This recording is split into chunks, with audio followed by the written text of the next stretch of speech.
दोस्तों, आंगनबाड़ी कार्यकर्ता और सहायिका के न्यूनतम वेतन को लेकर कुछ सवाल जो है वो लोकसभा में पूछे गए हैं। आपको स्क्रीन पर पीडीएफ की कॉपी दिख रही होगी। देखिए दोस्तों, यहाँ पर लिखा हुआ है भारत सरकार महिला एवं बाल विकास मंत्रालय लोकसभा आतंरांकित प्रश्न संख्या दे रखी है 5575 और ये क्वेश्चन दोस्तों 4 अप्रैल 2025 को पूछा गया है। आंगनबाड़ी कार्यकर्ताओं और सहायिकाओं को न्यूनतम वेतन, ठीक है। सवाल दोस्तों ये पूछे गए हैं, क्वेश्चन पूछे गए हैं श्री धर्मेंद्र यादव जी द्वारा, ठीक है। अब क्या क्वेश्चन पूछे गए हैं देखिए, क्या महिला और बाल विकास मंत्री ये बताने की कृपा करेंगे कि कहाँ पे केंद्र सरकार द्वारा आंगनबाड़ी कार्यकर्ताओं और आंगनबाड़ी सहायिकाओं को प्रदान किए जाने वाला वर्तमान मूल मानदेय कितना है, ठीक है। मूल मानदेय के बारे में पूछा गया। कहाँ पे पूछा गया कि राज्य सरकारें केंद्र सरकार द्वारा प्रदान किए जाने वाले पारिश्रमिक में किस प्रकार अनुपूरण करती हैं तथा विभिन्न राज्यों में इसमें कितनी भिन्नताएं हैं तथा इन भिन्नताओं के क्या कारण हैं, ठीक है। गा पे पूछा गया, क्या आंगनबाड़ी कार्यकर्ताओं तथा आंगनबाड़ी सहायिकाओं को कार्य निष्पादन से जुड़े प्रोत्साहन प्रदान किए जाते हैं। कहाँ पर पूछा गया, यदि हाँ तो तत्संबंधी ब्यौरा क्या है तथा इन प्रोत्साहनों को किस प्रकार क्रियान्वित किया गया है। अड़ा पे पूछा गया, क्या आंगनबाड़ी कार्यकर्ताओं का वर्तमान मानदेय विभिन्न क्षेत्रों और राज्यों में एक समान पद के लिए न्यूनतम मजदूरी मानकों के अनुरूप है और यदि नहीं तो उसके क्या कारण हैं तथा सरकार द्वारा विभिन्न क्षेत्रों में न्यूनतम मजदूरी के अनुरूप आंगनबाड़ी कार्यकर्ताओं को मानदेय प्रदान करने के लिए क्या कदम उठाए गए हैं। देखिए, कहा गया, क्वेश्चन पूछा गया सबसे जरूरी वाला अड़ा कि भाई अलग अलग क्षेत्रों में अलग अलग राज्यों में जो एक समान पद हैं, ठीक है, उनमें जो न्यूनतम मजदूरी मानक हैं उसके अनुरूप आप आंगनबाड़ी कार्यकर्ताओं को मानदेय दे रहे हैं, नहीं दे रहे हैं। नहीं दे रहे हैं, उसके क्या कारण है, आगे क्या आपका प्लान चल रहा है, उसको देंगे नहीं देंगे ये बताइए, ठीक है।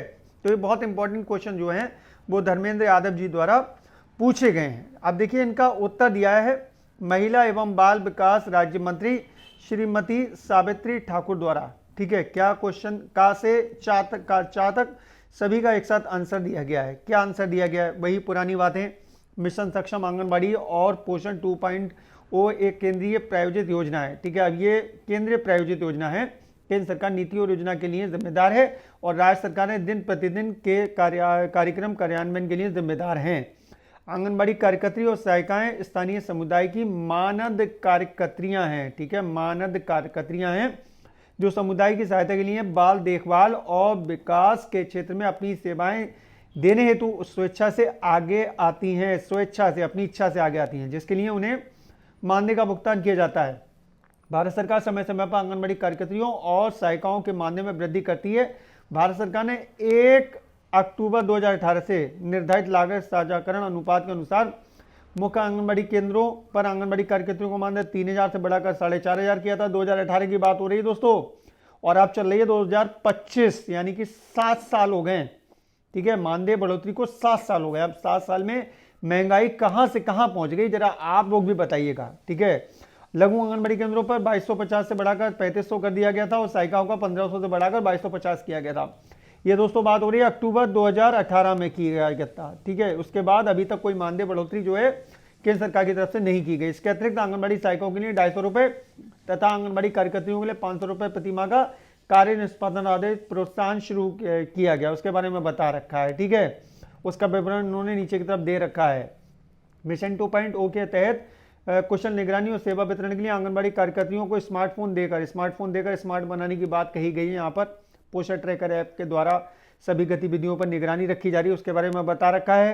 आंगनबाड़ी कार्यकर्तियों और सहायिकाओं को प्रोत्साहित करने के उद्देश्य से बहुत सारी पहल शुरू की गई, जिसमें पदोन्नति है, ठीक है। ये मैं पहले भी बता चुका हूँ आपको, ठीक। इसमें 50% पद जो है 5 वर्ष का अनुभव रखने वाली आंगनबाड़ी सहायिकाओं को दिया जाता है आंगनबाड़ी कार्यकर्त्री बनने के लिए, ठीक है। उसके बारे में बता रखा है। तथा 50% पद जो है पर्यवेक्षकों के वो 5 वर्ष का अनुभव रखने वाली आंगनबाड़ी कार्यकर्तियों को की पदोन्नति द्वारा भरे जाने हैं, उसके बारे में बता रखा है। सामाजिक सुरक्षा के बारे में बता रखा है। 18 से 50 वर्ष की आयु वर्ग की आंगनबाड़ी कार्यकर्तियों को सहायिकाओं को प्रधानमंत्री जीवन ज्योति बीमा योजना, ठीक है, उसका लाभ दिया जा रहा है और प्रधानमंत्री सुरक्षा बीमा योजना का लाभ दिया जा रहा है, उसके बारे में बता रखा है। ठीक है, ये तो आपको पता ही है वैसे भी। ठीक है, पेंशन योजना यहाँ पर बता रखा है, वृद्धावस्था सुरक्षा सुनिश्चित करने के लिए देश में असंगठित क्षेत्रों हेतु स्वेच्छा अंशदायी पेंशन योजना का लाभ जो है वो प्रधानमंत्री श्रम योगी मानधन योजना है। ठीक है, उसका लाभ दिया जा रहा है। इसके अलावा सेवानिवृत्ति तिथि जो है एक साथ सेवानिवृत्ति करने के लिए 30 अप्रैल डिसाइड की गई है। ठीक है, 30 अप्रैल को एक साथ सेवानिवृत्त किया जाए। ठीक है, वित्त वर्ष 2024-25 के बजट में आंगनबाड़ी कार्यकर्तियों और सहायिकाओं को आयुष्मान भारत योजना के तहत जोड़ने का ऐलान कर दिया गया। ठीक है, जिसके तहत 5 लाख रुपए तक का वार्षिक जो है वो यहाँ पर इलाज जो है फ्री दिया जाता है। ठीक है, अब यहाँ पर इन्होंने नीचे की तरफ दे रखा है राज्यों का ब्यौरा। आंगनबाड़ी कार्यकर्त्री और सहायिका को आंध्र प्रदेश में कितना मिल रहा है, बिहार में, छत्तीसगढ़ में, इन सब राज्यों का यहाँ पर इन्होंने दे रखा है। ठीक है, पूरे डिटेल से यहाँ पर इन्होंने दे रखा है। वो हर बार देते हैं, हर बार यही देते हैं। ठीक है, उत्तर प्रदेश में 1500 750 इस तरीके से मिल रहा है। ठीक है, तो ये दे रखा है। लेकिन जो सवाल पूछा गया था कि भाई आप न्यूनतम मजदूरी से कम दे रहे हैं, नहीं दे रहे हैं, उसके बारे में हमें बताइए। अगर न्यूनतम मजदूरी से कम दे रहे हैं तो उसको पूरा न्यूनतम मजदूरी तक ले जाने का आपको कोई प्लान है, नहीं है। ये जो अड़ा और चा क्वेश्चन पूछा गया था, इसका आंसर कहीं नहीं मिल रहा। ठीक है, ज़्यादातर मैं देखता हूँ कि यही होता है, जो मेन क्वेश्चन पूछे जाते हैं उनका उत्तर ना देकर पुरानी बातों को रिपीट किया जाता है, जो यार मेरे हिसाब से तो ठीक नहीं है। अगर कोई क्वेश्चन पूछा जा रहा है तो उसका उत्तर देना चाहिए कि भाई आपका भविष्य में कोई प्लान है आंगनबाड़ी कार्यकर्तियों का मानदेय बढ़ाने के लिए, या फिर आप न्यूनतम मजदूरी से कम दे रहे हैं तो क्यों दे रहे हैं, ये इसका उत्तर देना चाहिए था। दोस्तों, राय आप लोग भी कमेंट बॉक्स में आकर लिखिए। जानकारी पसंद आई हो वीडियो को लाइक करके शेयर कर दें। चैनल पर नए हैं तो चैनल को सब्सक्राइब करके बेल के आइकॉन को जरूर दबाएं, और नीचे कमेंट बॉक्स में आकर अपने राज्य का नाम लिखकर जरूर लिखें आंगनबाड़ी कार्यकर्ता का मानदेय कितना तय होना चाहिए और सहायिका का मानदेय कितना होना चाहिए। चलिए दोस्तों, चलता हूँ। अपना ख्याल रखिए, परिवार का ख्याल रखिए, फिर मुलाकात होगी। Thank you.